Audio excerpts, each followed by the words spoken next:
God got me on here repenting for having pride. Now, when God first put that in my spirit, I thought He was simply saying that I thought I was better than other people. But He wasn't saying that.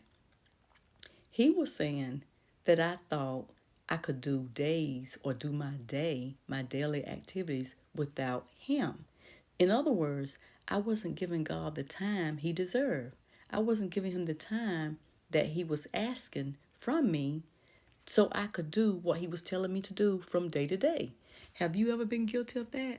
Have you ever woke up in the morning and or overslept and you didn't spend time with God, and then you rushed out the door, and then you said I'm gonna go back home and spend time with God, but something would never let you do it? Because how many know when we want to spend time with God, some of everything is going to come our way because the enemy don't want us to spend time with God.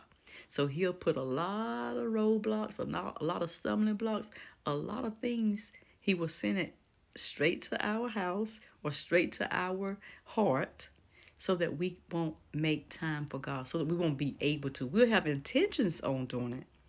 But how many know that there's a big difference in intending on doing something and doing it? Okay?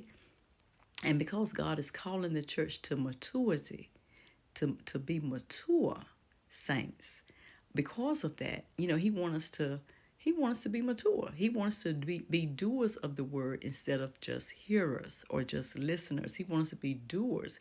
Okay? He wants us to change. He don't want us to just say we're going to change, but he wants us to actually change. Amen. Because he wants to trust us with things. He wants us to fulfill a purpose. The purpose that he wrote out for us before we was born. He wants us to fulfill that purpose. He don't want us to be like Esau. Okay, Esau, if you haven't read the story about Esau, he lost his birthright because he was hungry.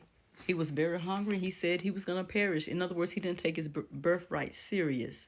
So he said, his brother was cooking some soup, and he was like, if you don't give me that soup, I'm going to perish, and my birthright won't do me any good.